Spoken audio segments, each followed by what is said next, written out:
अस्सलाम वालेकुम। 10th class chemistry का जो आज का हमारा लेक्चर है वो है साल्ट्स।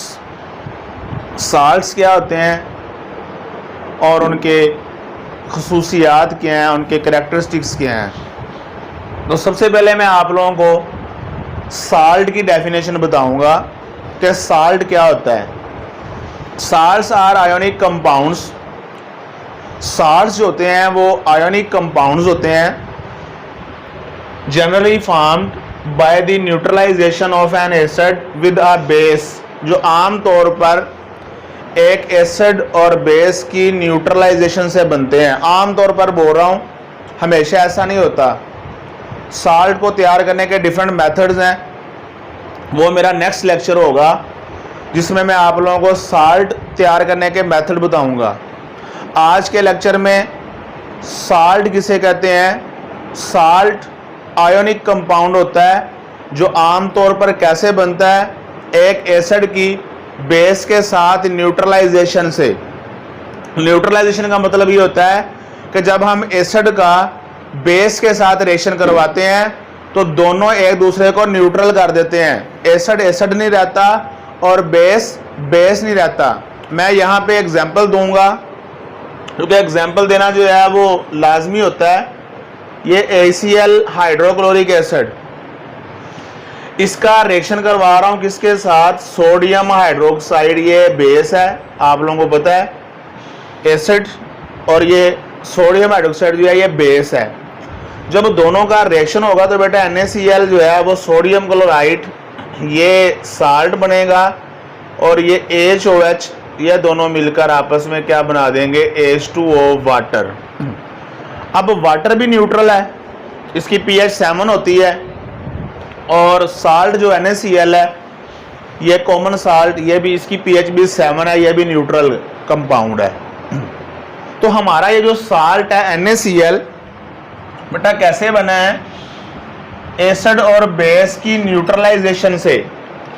यानी जब मैंने एसिड का रिएक्शन बेस के साथ करवाया है तो मुझे ये साल्ट जो है NaCl ये मिला है।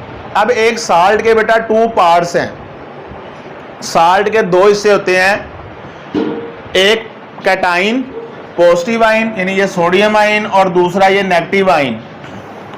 अब आप देख सकते हैं कि जो कैटाइन है, जो पॉजिटिव आयन है, वो किस में से आया है, बेस में से। ये Na पॉजिटिव जो है ये किस में से आ रहा है, बेस में से। इसलिए हम इसको बोलते हैं बेसिक रेडिकल।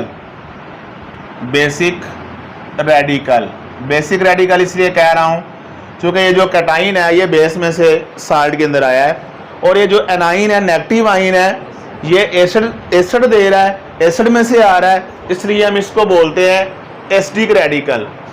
ये आप लोगों ने बात ये भी याद करनी है, आपकी बुक में ये भी लिखी हुई है साल्ट की डेफिनेशन के फौरन बाद।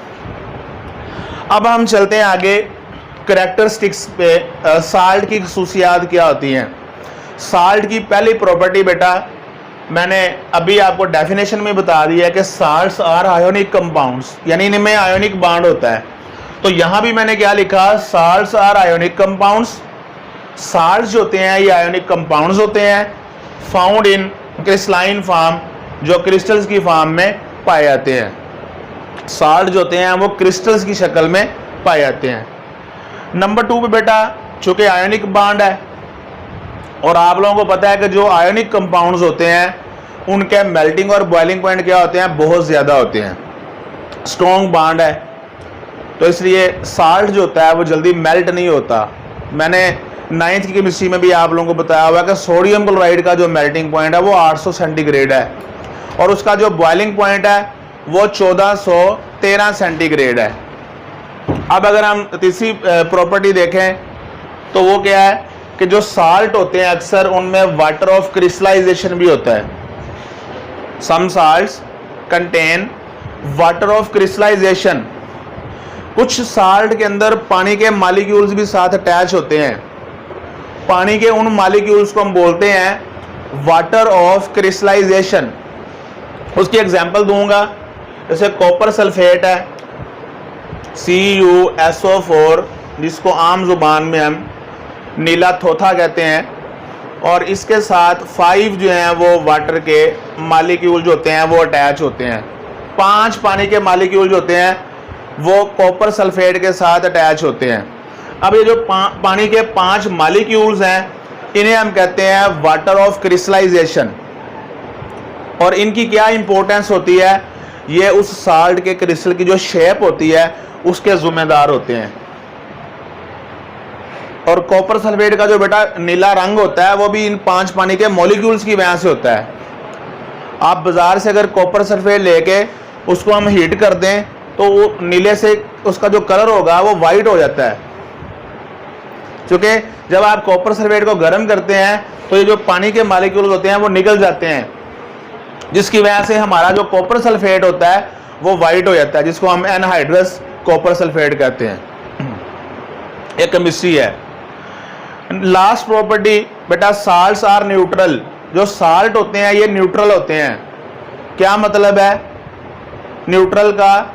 ओवरऑल वैसे तो इनमें पॉजिटिव और नेगेटिव आयंस होते हैं, लेकिन अक्सर क्या होता है कि पॉजिटिव और नेगेटिव आयंस की जो तादाद होती है वो बराबर नहीं होती, लेकिन नंबर ऑफ चार्जेस जो होते हैं वो सेम होते हैं। यानी जितना एक साल्ट के अंदर पॉजिटिव चार्ज होता है उतना ही साल्ट के अंदर नेगेटिव चार्ज होता है। मैं भी एग्जांपल देता हूं कैल्शियम क्लोराइड की, CaCl2 ये साल्ट है। अब कैल्शियम पे बेटा चार्ज है +2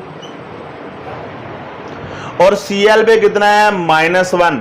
अब चूंकि इसमें 2 Cl आयन है, आयन नंबर ऑफ आयन बराबर नहीं है। पॉजिटिव आयन 1 है, नेगेटिव आयन 2 है।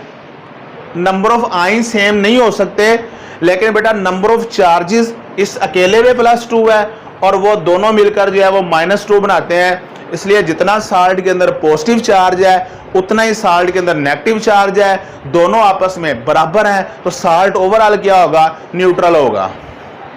तो ये है साल्ट की प्रॉपर्टीज, उसके कैरेक्टरिस्टिक्स और साल्ट की डेफिनेशन बताइए आप लोगों को, और बेसिक रेडिकल क्या होता है और एसिडिक रेडिकल क्या होता है। ये आज का हमारा लेक्चर था, इसको तैयार कीजिए।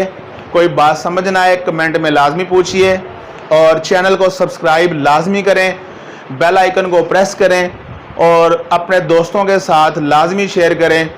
अल्लाह हाफिज़।